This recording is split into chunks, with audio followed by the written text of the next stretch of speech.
Welcome back to the Renaissance Humanism podcast. Today's episode, I will be discussing modern relationships and the Jonas and Sophie Turner divorce.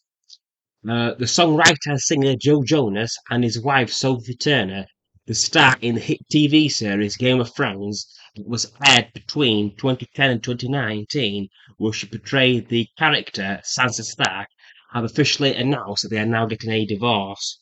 Now I'm going to read out their official statement. A statement from the two of us after 4 wonderful years of marriage, we have mutually decided to amicably end our marriage. There are many speculative narratives as to why, but truly this is a united decision, and we sincerely hope that everyone can respect our wishes for privacy for us and our children. This is an official statement being reported on The Guardian and The Independent about why they are getting divorced and what both couples, or well, former couple, have written in regards to their divorce. Speculation around the couple's divorce states that Sophie Turner wishes to maintain a more independent lifestyle away from her children and husband, with Joe Jonas wishing to have a more domesticated and family orientated lifestyle. During the divorce proceedings, though, it appears both couples are at the moment separating without too much hatred.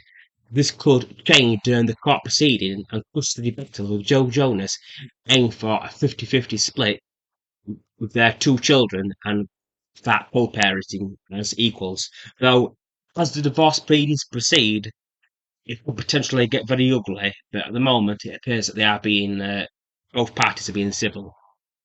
Now, modern relationships that can be taken from this split, what information we can take from this split, what kind of insights.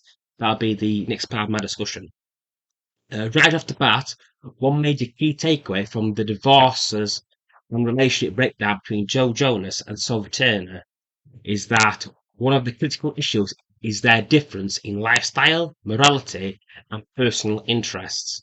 This divorce over ethics and lifestyle may have led to the divorce or breakup very likely from the beginning of their relationship. When starting a relationship, people try to look for emotional chemistry, not with the practicality of different personalities in mind. Modern culture values chemistry over what works in a relationship. If you are a person who likes to have a more family orientated lifestyle, enjoy going to bookstores, or have a more home orientated lifestyle, then a person the polar opposite of this would be very ill advised. A person who is very different to us in terms of ethics and personality can lead to friction uh, below the sheets, but that does not translate to a life partner, husband, or a wife. Now, I'm going to give you some insights now from a woman called Cedian Ann. Her name is spelled S for sugar, A for alpha, D for delta, A for India, and A for echo. And the family name is Khan, that's K for Kirk, H for halo, A for apple, N for November. Okay. She comes from a background from Indian, well, Pakistani, British background. She teaches psychology in the United Kingdom and the Arab Emirates. United Arab Emirates now specialises in explaining how childhood trauma influences adults' relationships. What this means regarding understanding relationships is that in our childhood, most likely unintentionally, our parents or primary caregivers did not give us the love we wanted. Children on average spend 35 minutes per day with their primary caregivers. This is in regards to quality time, not actual physical time, because there is a difference between spending time with somebody and that time being more qualitative, being more meaningful. This means that children are not receiving the appropriate attention from their mothers or fathers. As children, we depend on our father, especially the mother, for security, love, affection, and knowing they will be there for us. With not having the appropriate affection and not being done maliciously by the primary caregiver, what this means for us in adulthood is that we start to exhibit toxic behaviours or behaviours we have copied or adapted to try and fill an emotional need. A successful relationship is meeting partners, husbands, wives, boyfriends, or girlfriends' emotional and physical needs.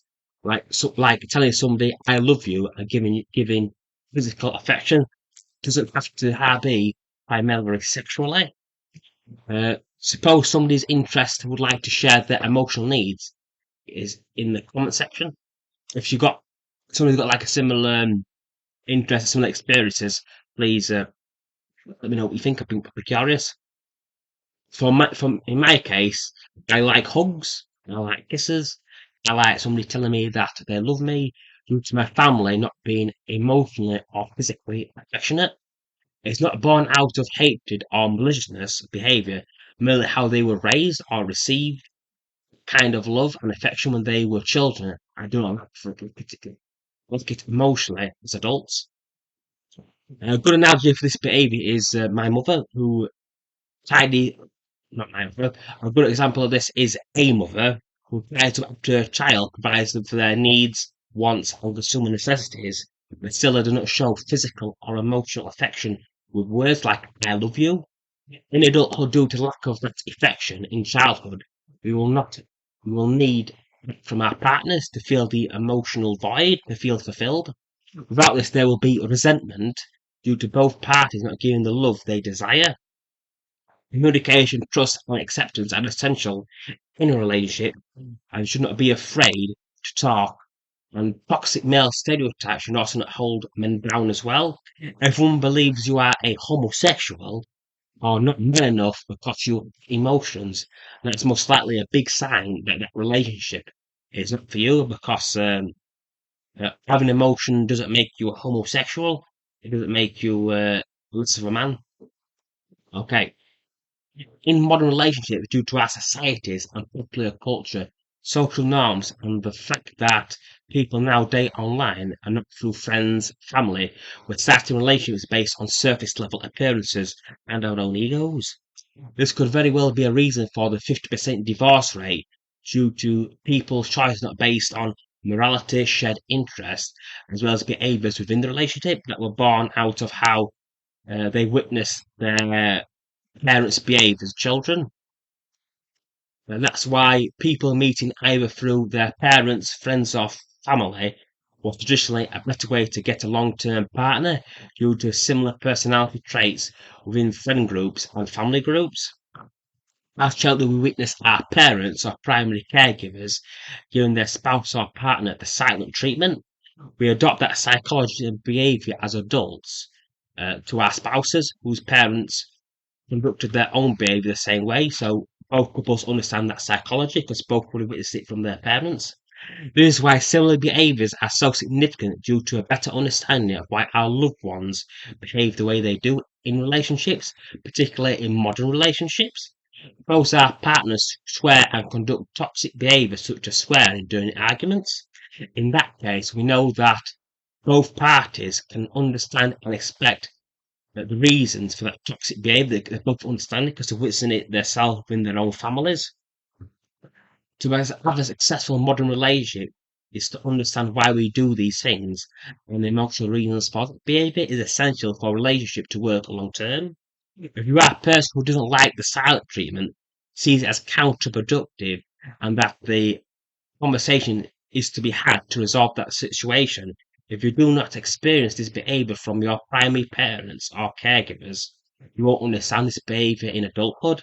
That's why it's so important to date people and have people in our relationships that are emotionally similar, that come from similar backgrounds, similar experience, similar ethics. Because in the case of Joe Jonas and Sophie Turner, their ethics and psychology just does not match. This could be a reason for why they're divorced, because one is more home orientated and the other is more party orientated, which is a big moral clash.